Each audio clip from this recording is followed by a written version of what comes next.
안녕하세요. 저는 이제 30대 중반에 접어든 여성이랍니다. 하려는 이야기가 우리 친정에 관한 이야기다 보니 좀 부끄럽기도 하지만 용기를 내어 이야기해 보기로 했어요. 우선 저는 어머니와 아버지 슬하의 두 남매 중 둘째랍니다. 위로 오빠가 하나 있죠. 저희 엄마 아버지는 평가하자면 뭐랄까 아주 계산에 밝은 분들이었어요. 돈에 민감했고 그만큼 다른 사람에게 인색했답니다. 단 한 사람, 오빠한테는 지나칠 정도로 후했어요. 오빠는 할아버지, 아버지에 이어서 3대 독자인 아들이었어요.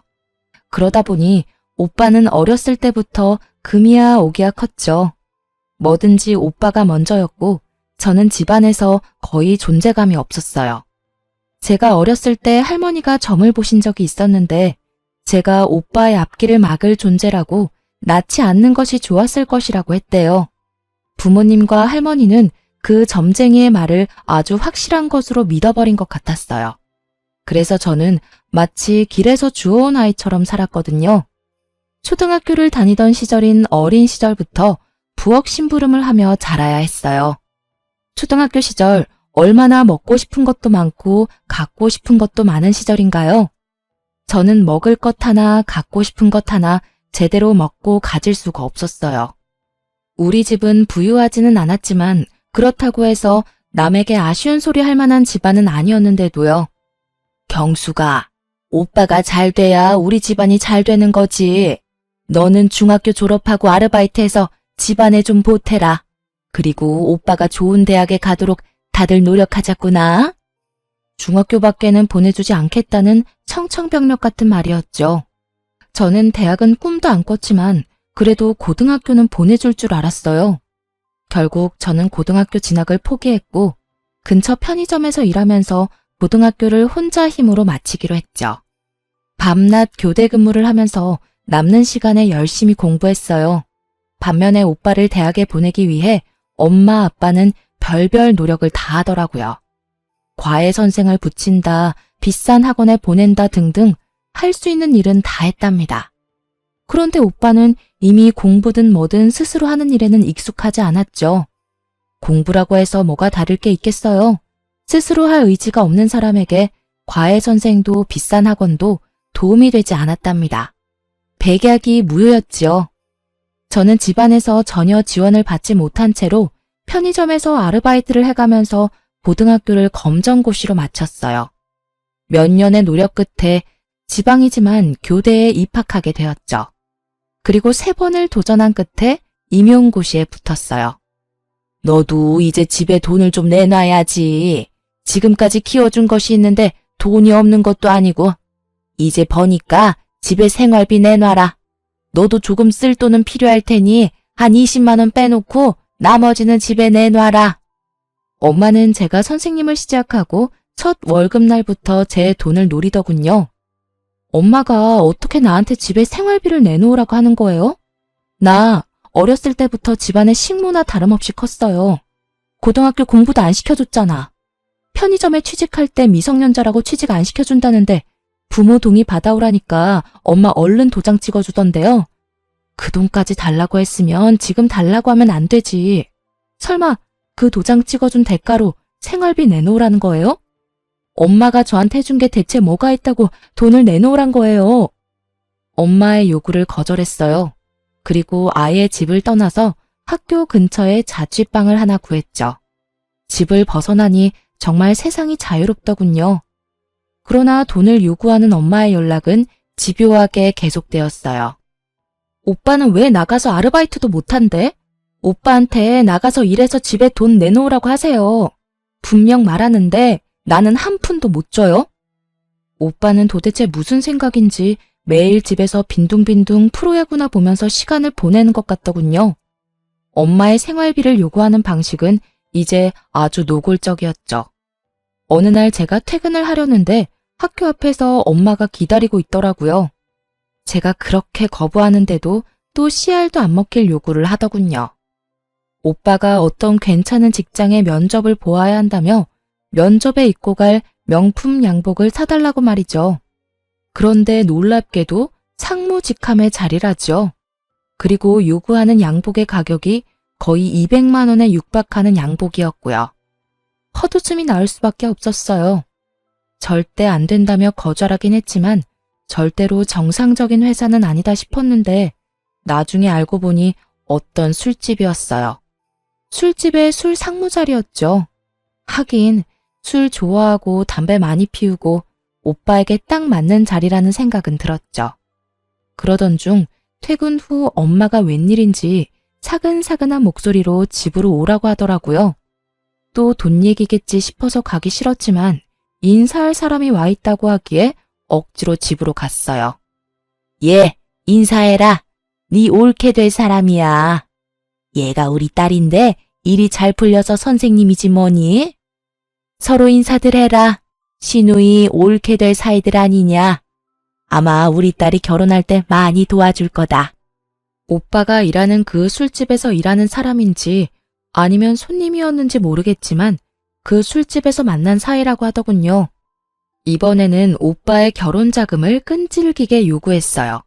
하지만 저는 축의금 봉투 하나만 전달하고 제 역할을 끝냈죠. 오빠는 결혼을 해서도 자기 살림을 꾸릴 능력이 없는 사람이었어요. 그 올케라는 사람도 도대체 밖에서 뭘 하는지 집에 붙어있지 않고 돌아다니는데 왜 두 사람 먹고 살 돈조차 벌 수 없는지 황당하더군요. 네 오빠가 그 상무자리 그만두고 사업을 좀 할 것 같구나. 그래서 말인데 경수가 네가 직업도 확실하고 신용도도 좋으니 대출을 최대한 받아서 좀 보태라. 네 오빠가 이번엔 사업 아이템을 제대로 잡았어. 생활비조차 못 버는 사람이 사업이라니. 그것도 대신 대출을 해달라고 부탁하는 엄마가 더 이상 제 부모로 보이지 않았어요. 저는 분명히 오빠한테 가는 돈은 못 해준다고 딱 잘라 말했고요. 한 푼도 못 내놔요. 나 어릴 때 부엌일하면서 자란 사람이에요. 인형 하나 사달라고 그렇게 말해도 누가 쳐다보기나 했어요? 내가 간신히 용돈 모아 사서 놀던 종이 인형 태우면서 놀던 오빠예요. 내가 너무 화가 나서 오빠를 밀었다고 나 매 무척 맞았어요. 도대체 밥 먹고 화장실 가는 거 말고 오빠가 스스로 할 수 있는 일이 뭔데요, 대체? 이번에도 엄마, 아버지가 대신 사업자금 마련해 주세요. 공부랑은 상관도 없는 사람 3수, 4수까지 시키면서 대학 보내겠다고 들인 돈 정도면 오빠 사업자금 대고도 남아요. 보세요. 얼마나 능력이 없으면 결혼하고 나서도 부모 손길 떨치지 못해 애새끼 마냥 돈 달라고 하는 꼴을 좀 보시라고요. 오냐, 그래. 내가 너한테 뭘 바라겠냐? 아이고, 제 오빠 앞길을 가로막을 것이라고 하더니만 아주 그 말이 딱 맞아. 제 오빠가 일을 하겠다는데 한 푼도 못 돕겠다고? 이게 낳고 키워준 대가냐? 엄마하고 이렇게 큰 싸움이 되었어요. 엄마가 절 한 대 칠 듯이 말했지만 제 입장을 굽히지 않았죠. 그런데 올케가 결혼한 지 7개월 만에 아들을 낳았어요. 알고 보니 속도 위반이었죠. 그렇게 세월이 지나면서 저도 이제 결혼을 생각할 나이가 되었어요. 같은 학교 동료 교사 한 사람이 제 마음에 들었죠. 학교 안에서 이 사람의 성실성과 근면함을 인정하지 않는 사람이 없었거든요. 인사고과 성적도 좋았고 학생들에게도 인기가 있는 사람이었어요. 그리고 그 사람을 아는 모든 사람들이 착하다고 평가하는 사람이었죠. 저하고는 나이 차이가 좀 있었거든요. 처음엔 서로 설레는 마음을 안고 연애를 시작했는데 시간이 지나도 선뜻 결혼하자는 말을 안 하는 거예요. 결국은 제가 먼저 마음을 밝혔는데 단번에 차이고 말았답니다. 나도 경숙 씨 참 좋아하는데 내 처지가... 미안해요, 경숙 씨. 나 살기 바빠서 연애는 지금처럼 가볍게 해도 저는 결혼은 못하겠어요. 정말 미안해요. 거의 울다시피 이런 말을 하는 것이었어요. 그 다음 날부터 그 사람에 대해 여기저기 물어보았어요. 동료 교사가 저에게 몰랐냐며 한 가지 말을 해주더군요. 아들 아이가 하나 딸려 있어요. 글쎄 아이가 어릴 때 아이 엄마가 사고로 세상을 떴다지 뭐예요? 젊은 사람이 재혼을 해야 할 텐데 아이 때문에 쉽지 않은가 봐요. 사람은 정말 어디다 내놔도 괜찮은 사람인데. 분명 저를 좋아한다는 진심은 느껴졌는데 그 사람에게 처한 환경이 그를 막고 있다고 생각했어요. 오히려 제가 그를 더 좋아하고 있는 처지라 아이를 함께 키울 자신은 크게 없었지만 선뜻 고백을 해버렸죠. 이런 일에 처음부터 자신 있는 사람은 없다고 생각했어요. 가장이 번듯하면 아이가 딸려있건 없건 문제될 게 없다고 생각했고요. 그와 그의 아이를 키우면서 어려움도 같이 헤쳐나갈 마음의 준비를 했답니다. 저희 집에서는 한바탕 또 말거리가 생긴 셈이었죠. 하긴 네 주제에 그런 결혼밖에 더 하겠니? 부모한테 따박따박 대들면서 성질머리를 부렸었더니 아주 좋은 사람을 만났구나. 굳이 반대할 생각 없다. 네 마음대로 하려무나. 하지만 결혼 준비는 네가 다 알아서 해라. 네 오빠 결혼시켜서 돈도 없지만 말이다. 그렇게 그 사람과 100년 가약을 맺었답니다. 아이는 초등학교 1학년이었는데 눈이 똘망하니 귀여운 아이였어요. 신혼여행을 갔다 와서 친정이랍시고 인사를 갔는데 하다못해 사위 대접할 음식 하나를 제대로 만들어 놓지를 않았더군요. 제가 미안해서 남편에게 얼굴을 들 수가 없을 정도였어요. 그리고 어쨌든 제가 키우게 된 아이니 집에 인사를 시켰죠. 오빠의 아들과 내 아이에 대해서 차별은 뭐 보나 마나였죠. 아이는 둘인데 과자는 한 봉지만 사와서 어린 조카만 먹이는 것이었어요. 어릴 때 오빠와 저를 차별하는 것과 똑같더군요. 자칫하면 아이에게 저 어릴 때와 같은 상처를 줄 것만 같아 조마조마했어요. 아이가 참 어리지만 제 아빠를 많이 닮아 정말 착했어요. 남편은 말할 것도 없이 성실하고 착했고 아이도 수줍게 저를 잘 따랐어요. 남들이 뭐라고 하건 저는 정말 행복한 결혼 생활을 누리고 있었죠. 하지만 한 가지 걱정거리가 있었어요. 그것은 남편이 너무 착해 빠졌다는 것이었죠. 불쌍한 걸 보면 그냥 지나칠 줄 모르는 사람이었어요. 주머니에 차비 한 푼 안 남기고 길거리에서 폐지를 줍는 할아버지에게 다 털어서 드리고는 걸어오는 일도 있었어요. 그러던 중에 우리 집에 뜻밖의 사람이 찾아왔는데요. 웬 품이 있어 보이는 노신사가 저희 집을 두드렸죠. 저는 신명순 씨의 유언을 집행하러 온 변호사입니다. 신명순 씨가 유일한 혈족인 김남훈 군에게 상속분을 남기셨어요. 무슨 상속일까 싶어서 이야기를 들어보았는데 알고 보니 상속을 해준 사람은 아이의 친외할머니라는 것이었어요. 아이의 엄마는 그 할머니의 외동딸이었고 아이 외에 다른 혈족도 없다는 것이었죠. 그래서 아이에게 유언으로 단독 상속을 받도록 했다는 것이었어요. 그런데 그 상속의 내용을 보고 저흰 정말 깜짝 놀랐답니다. 경기권의 토지에 상가에 현금에 수십억에 달하는 재산이었어요. 아이 아빠도 자신의 전 장모에게 그런 정도의 재산이 있었다는 것은 몰랐다고 하더군요.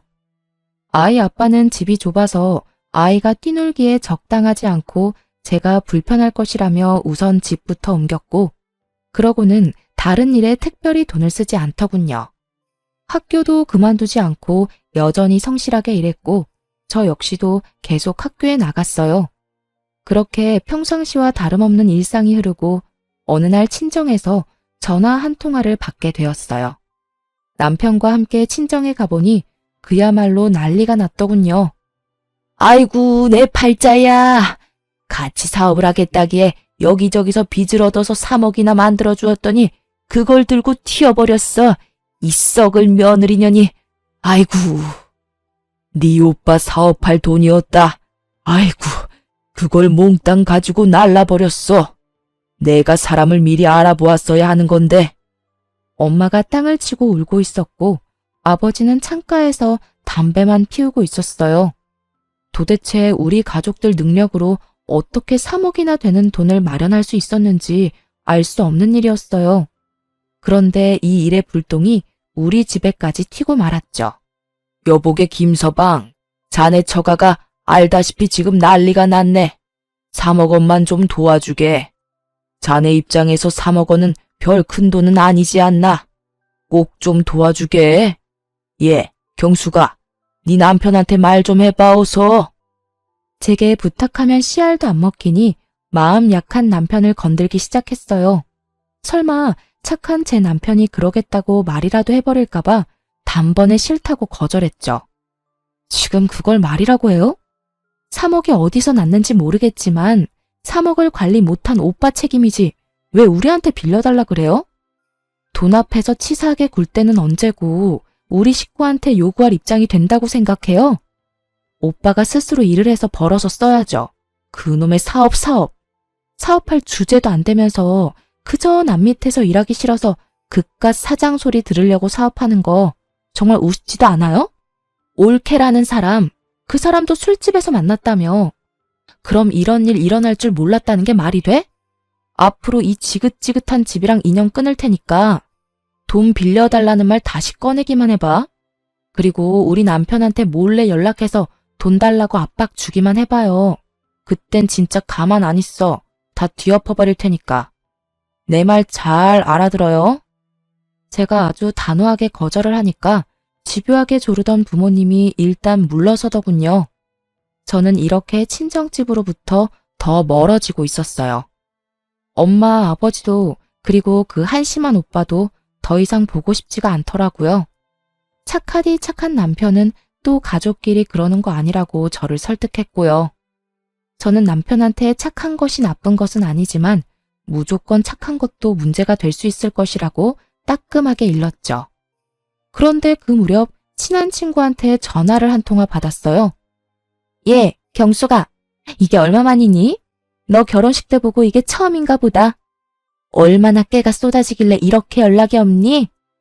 저는 그동안 직장 다니랴 아이 키우랴 정신이 없었다고 친구한테 미안하다고 사과를 했는데 뜻밖의 대답이 들려왔어요. 예, 나 말야, 네 오빠 제주도에서 봤는데 꽤 고급 호텔이었거든? 그런데 네 오빠랑 네 부모님까지 다 같이 있는 것 같더라. 너 알고 있나 싶어서 연락했어. 저는 웃으면서 친구한테 잘못 본 거 아니냐고 되물었죠. 친정 상황이 그런 비싼 곳에 드나들 상황이 아니라고 말이에요. 그랬더니 친구가 두 눈으로 똑똑히 보았다며 셋이 지금 어디에 머물고 있는지 꼭 확인해 보라며 당부하더군요. 전화를 끊고 곰곰이 생각하다가 결국 친정집으로 가보았죠. 정말 황당하게도 다른 사람이 살고 있더라고요. 저한테 알리지도 않은 채 이사를 한 것 같더군요. 그럼 친구의 말이 맞다는 건데 3억이 없어 구걸하던 가족들이 갑자기 고급 호텔이라니 너무 찝찝한 건 어쩔 수 없더라고요. 남편에게도 이 사실을 알렸더니 갑자기 제게 충격적인 말을 건네더라고요. 여보, 갑자기 가족들이 전부 이사를 간 거 있죠? 아무리 연 끊고 살겠다고 내가 먼저 말은 했지만 이사 간 것도 말 안 하고 연락 두절된 게 가족이라고 할 수 있을까요? 당신은 혹시 뭐 들은 거 없어요? 사실 당신이 싫어할까봐 말을 못했는데 처남댁이 사업을 한다고 해서 돈을 빌려준 거 사실 나였어. 그리고 그걸 처남댁이 들고 사라졌다고 해서 해결해준 것도 또 나였고. 미안해. 처가는 어려운 것 같은데 당신은 죽어도 반대할 것 같고 해서 나중에 이야기해서 이해받아야겠다고 생각하고 그렇게 했었어. 미안해. 정말 미안해. 그러니까 처음에 오빠와 올케가 같이 사업을 하겠다고 해서 빌려준 돈 3억? 그걸 올케가 들고 튀었다면서 또 빌려간 돈이 또 3억이라는 것이었죠. 합쳐서 자그마치 6억이었어요. 이제는 저도 남편의 그 대책 없는 착한 성격에 대해 참을 수가 없었어요. 여린 사람이라는 것을 알면서도 대체 왜 그런 큰 돈을 제게 말도 없이 해줬는지 남편에게 큰 실망을 하고 말았어요. 6억이 6만 원인 줄 알아요? 당신 정말 왜 이렇게 내 말 안 들어? 그 돈이 거기 가서 쓸모 있는 곳에 쓰인다면 내가 말을 안 해. 보나마나 되지도 않을 사업에 투자해버리고 날릴 돈이었다고. 도대체 내가 우리 친정 도와달라고 말한 적 있어요? 왜 시키지도 않은 짓을 해서 날 이렇게 난처하게 만드는 거예요? 지금 내 속이 얼마나 끓고 있고 나문이한테 미안한 줄 알아요? 제발 그 성격 좀 고쳐요. 네? 무턱대고 착한 것만이 능사가 아니라고요. 착한 남편은 그저 미안하다는 말만 계속하더라고요. 친정 식구들이 결국 착하디 착한 남편의 성격을 이용해 저를 그리고 우리 집을 속인 것이었죠. 돈이란 거 그거 부질 없는 거야. 돈 때문에 그렇게 화내지는 마. 당신답지 않아. 돌아올 돈이라면 다 돌아오게 되어 있어. 어쨌든 그냥 드린 건 아니고 빌려드린다고 분명 말했으니 일평생을 두고 천천히 받으면 될 거 아니겠어? 그 이후로도 남편은 별 걱정이 없어 보였답니다. 그저 평상시와 다름없는 일상을 살았고 또 저만 속을 끓이고 말았죠. 남편과 아이에게 미안해하면서도 그만한 돈을 턱 친정 식구들에게 내어준 남편에게 바가지를 긁었답니다. 그러다가 저까지 그냥 있을 수만은 없다는 생각이 들었어요. 돈을 6억이나 떼어놓고도 착해 빠지기만 한 남편을 대신해서 아름아름 친정 식구들의 소식을 알아보기 시작했어요.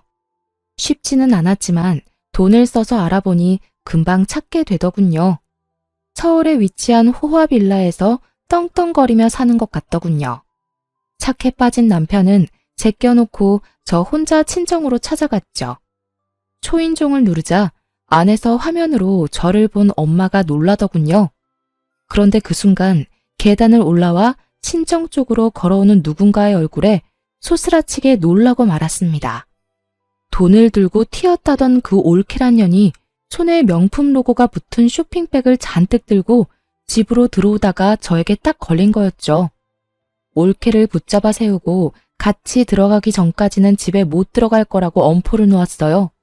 그냥 엄포가 아니라 정말 한 발자국도 물러설 생각이 없었거든요. 올케는 집으로 들여야 했으니 결국은 엄마가 문을 열었죠. 아버지와 오빠가 저를 보고 귀신을 본 듯 놀라더군요.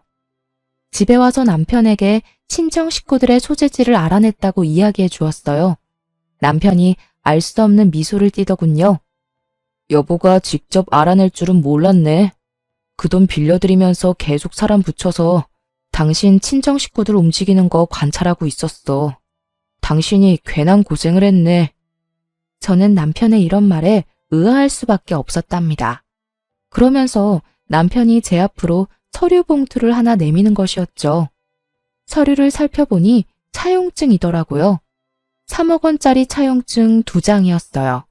모두 공증까지 된 법적으로 완벽한 효력을 발휘할 증서라고 적혀 있었죠.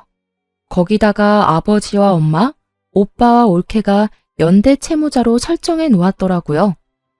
나는 당신 친정 식구들이 당연히 이 돈을 떼어먹을 것이라고 생각했었어. 얼마 안 지나서 연락도 없이 이사하셨다는 것도 알았고, 다 알고도 당신한테 말을 안 한 건 당신 신경 쓰이지 않게 내가 알아서 다 해결하려고 했었고, 그러니까 너무 화내지 말고. 내가 어떻게 화를 내겠어요. 어떻게 그런 생각까지 할 수 있었어요? 그냥 물러빠진 줄로만 알았는데 다시 보이네요. 제가 그 차용증 사진을 찍어서 엄마 핸드폰으로 보냈어요. 이 차용증을 근거로 법적 대응을 할 것이니 알아서 처신하라고 말이죠.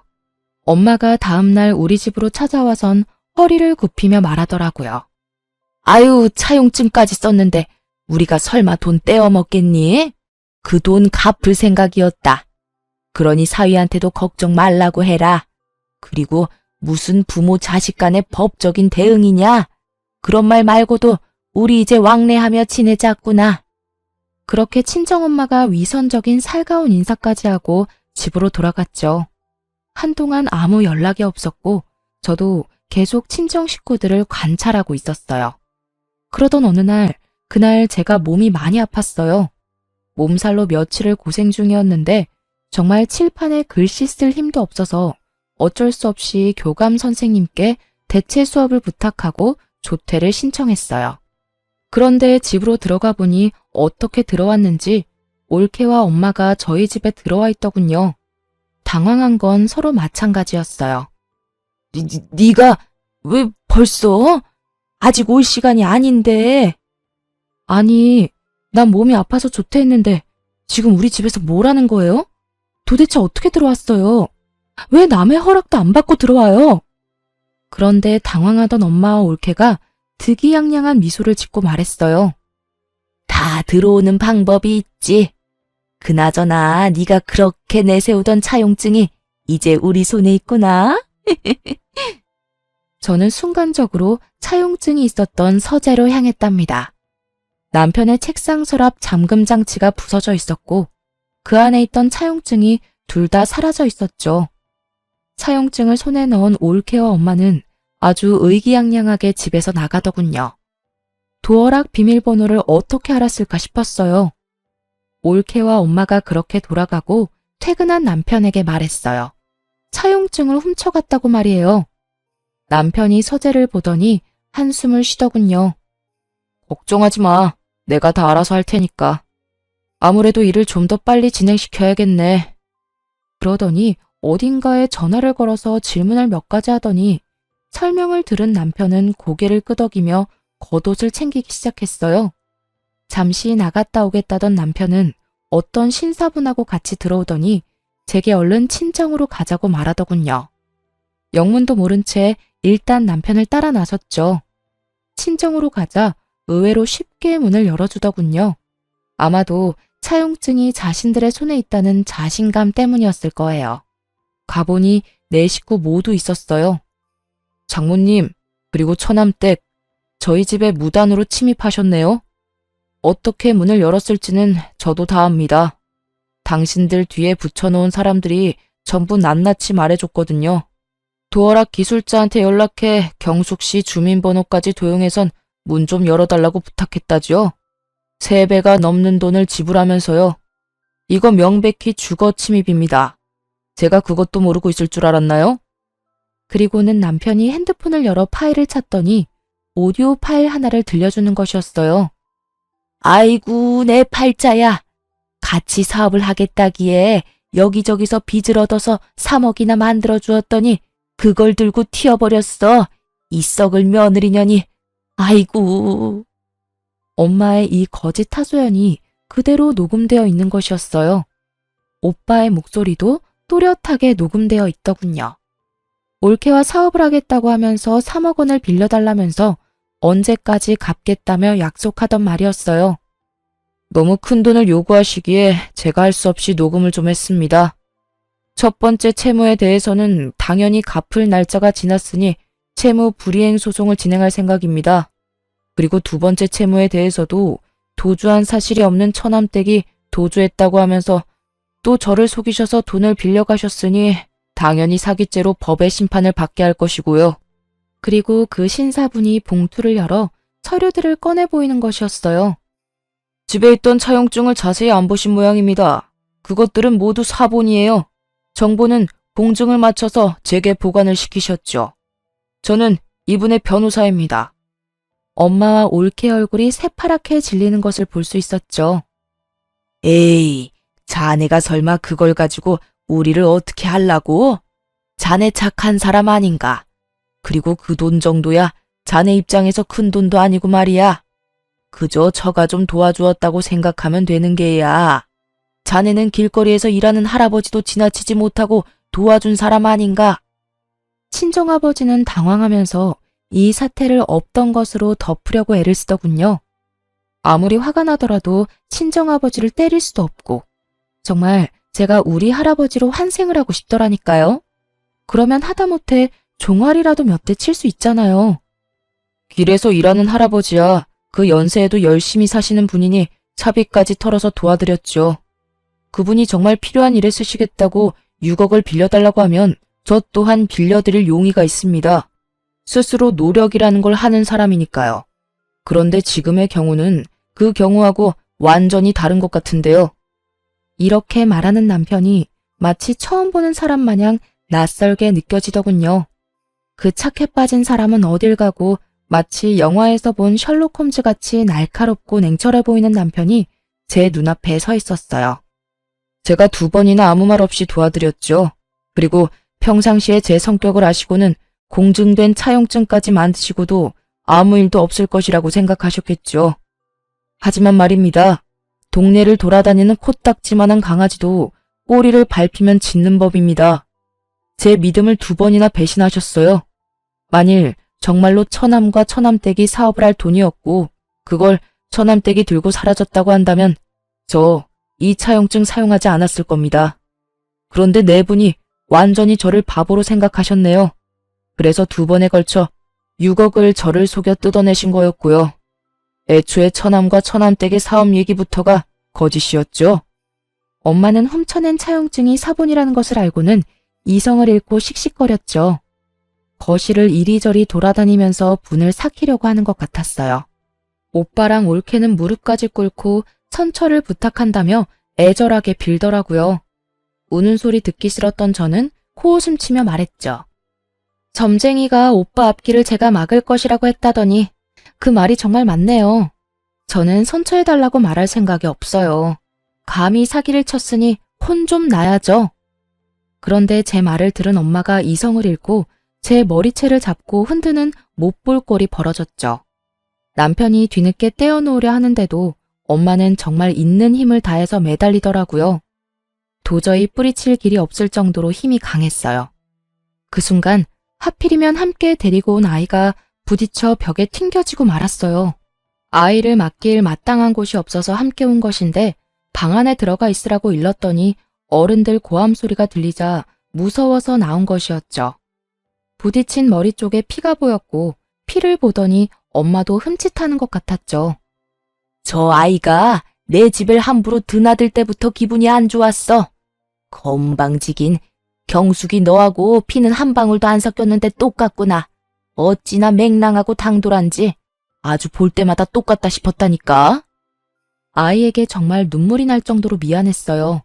급히 119를 불렀고 응급실 한편에 누운 아이의 손을 잡고 울음을 터뜨리고 말았어요. 나문아, 엄마가 미안해. 정말 미안해. 우리 나문이 잠깐만 병원에 있으면 집에 갈 수 있다고 의사 선생님들이 그러셨어. 갑갑해도 잠깐만 누워있자. 응? 다행히 뇌나 머리뼈에는 이상이 없다고 하더군요. 하지만 봉합수술을 했어요. 상처가 깊었고 꽤 많이 꿰맸다고 의사가 말하더군요. 저는 아이의 침대 곁 의자에 앉아 아이의 손을 꼭 붙잡고 계속 서러운 울음을 울었답니다. 그런데 남편이 이제야말로 화가 제대로 난 것 같았어요. 남편이 말하더군요. 다른 건 다 참아도 내 가족에게 함부로 하는 것은 못 참겠다고요. 당연히 민 형사상의 책임을 모두 묻겠다고 했죠. 남편은 우선 우리 집에 허락 없이 도어락 기술자를 속여서 들어온 일에 대해서 주거 침입으로 엄마와 올케를 경찰에 고소했어요. 그리고 채무에 대한 연대 책임을 지고도 상환을 하지 않는 가족 모두를 가장 형벌이 센 사기죄로 고소했죠. 아버지가 그제야 당황하기 시작하는 것 같았어요. 3억 원은 가지고 있는 땅 팔아서 먼저 갚으마. 그러니 네 엄마부터 합의해주면 안 되겠니? 자식이 어떻게 부모를 범죄자로 만들 수 있겠어? 너 그러면 안 된다. 어떻게 머리채 한번 잡았다고 고소한다는 게 말이 되니? 착한 사람이 화가 나면 더 무섭다는 말이 있죠. 남편이 딱 그랬답니다. 2번이나 자신에게 사기친 것에 더해 우리 집에 무단으로 침입했고 그것도 모자라 다른 가족들이 보는 앞에서 잘못도 없는 제 머리채를 잡은 일에 화가 많이 났더군요. 물론 아이의 사고에도 화를 내고 있었고요. 이렇게 형사상 고소에 이어서 이제 민사상으로 돈을 돌려받기 위해 만들어둔 완벽한 서류를 가지고 차분히 소송을 진행했답니다. 재산을 은닉할 것을 우려해 변호사의 도움을 받아서 친정 식구들의 명의로 되어 있는 자산에 대한 가압류부터 신청하더군요. 당신 식구들이 나를 어지간히도 얕잡아 보았나 봐. 그렇게 6억씩이나 나를 속여서 뜯어내놓고도 재산 한 푼 남의 명의로 돌려놓질 않았더군. 내가 알아봤자 아무 짓도 못할 것이라고 생각했었던 모양이더라고. 아마 재산을 다른 사람 명의로 돌려놓았다면 평생 하는 일에 대한 급여에도 압류를 넣어 일생 동안 받을 생각도 있었지. 저는 이제야 가슴을 쓸어내릴 수 있었답니다. 도와줄 때는 진심으로 도와주었지만 친정에서 제가 결혼 전까지 겪은 서러운 일들을 모두 들은 남편이 미리 완벽한 서류를 만들어둔 것이었죠. 그렇게 해놓고도 친정 식구들은 저와 남편을 철저히 무시했던 모양이더군요. 호화빌라를 엄청난 보증금을 내면서까지 월세로 살았고 남는 돈으로 여기저기 여행을 다니면서 생활을 했던 것 같았어요.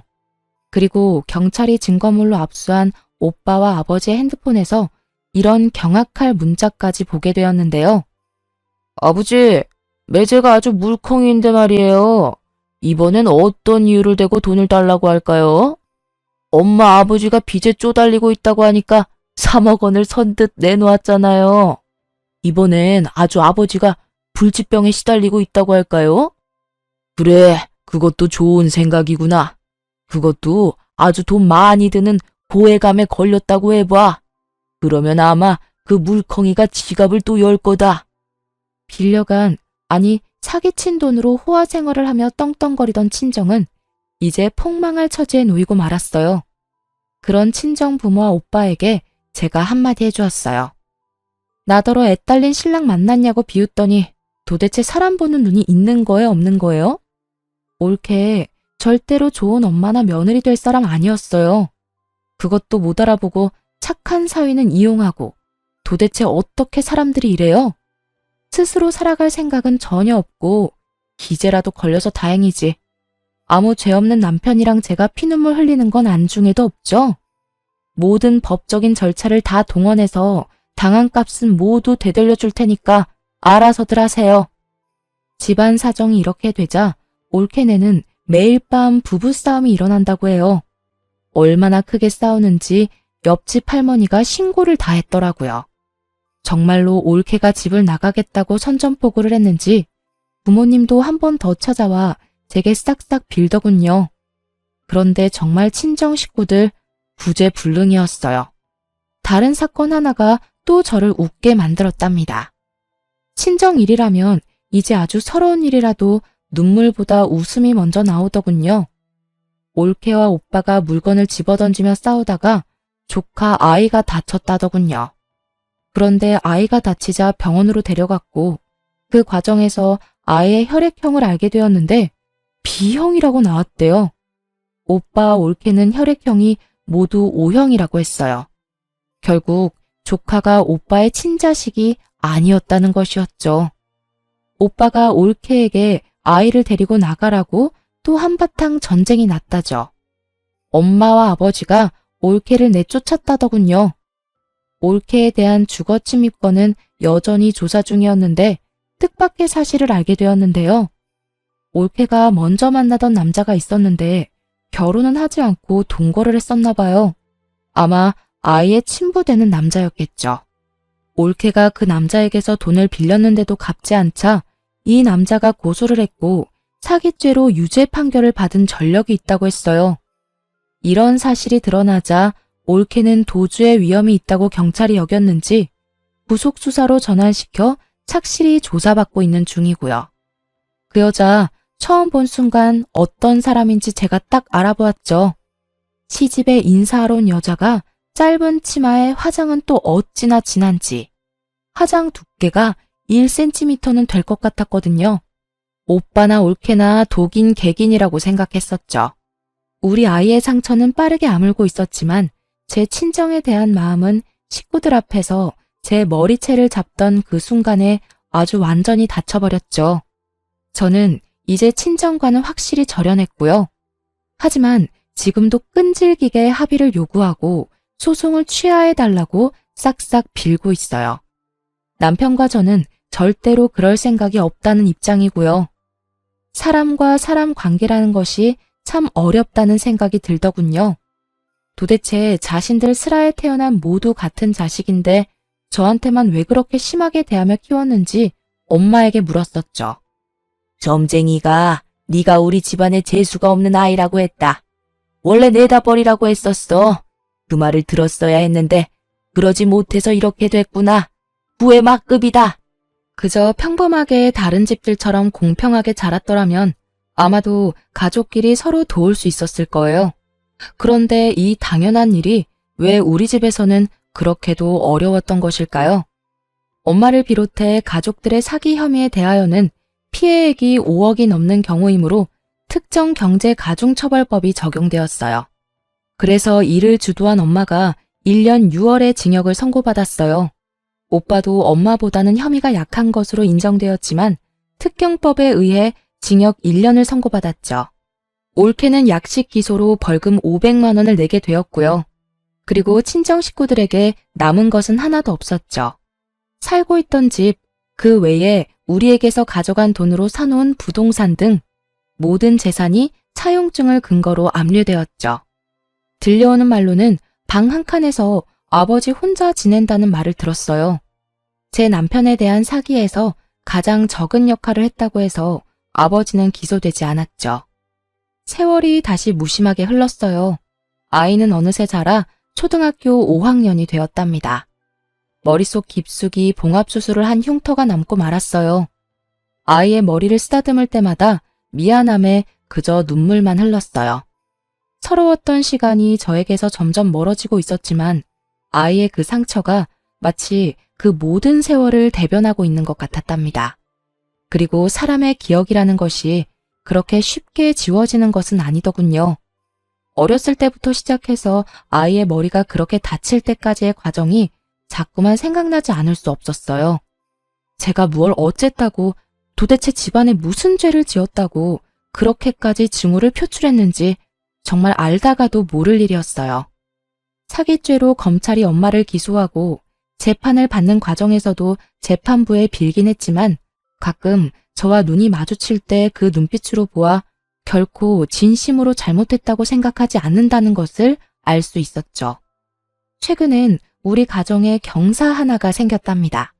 다름 아니라 제가 임신을 하게 된 것이었어요.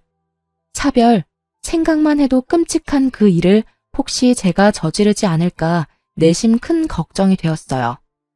내가 우리 나문이하고 이제 곧 태어날 아이를 조금이라도 차별하는 일이 생기지 않을까요? 나도 사람이고 무엇보다 핏줄이라는 게 무서운 거라서 내가 조금이라도 그 사람들을 닮지 않았을까 걱정이 되거든요. 아이를 가졌다고 마냥 기쁠 수가 없어요. 당신 집안에서 누구 하나라도 중심을 잡고 잘못된 것이라고 했었다면, 예컨대 아버님이라도 그러셨다면 일은 많이 달라졌을 거야. 우선은 당신이 반듯한 사람이고 내가 있잖아. 동생이 생긴다는 말에 남훈이도 좋아했어요. 손을 꼽아가면서 동생을 기다리는 것 같더군요. 비록 오빠가 있었지만 형제간의 정이라는 것은 생각도 못했던 제 어린 시절의 처지가 다시 생각났죠. 우리 아이들은 그런 일 없이 잘 자라나겠죠? 지금까지 지지리도 부모 복은 없지만 남편 복과 자식 복은 있는 제 이야기를 길게 들려드렸어요. 앞으로 제 앞길에는 행복한 일만 있을 것이라고 생각한답니다. 긴 글 끝까지 들어주셔서 감사합니다.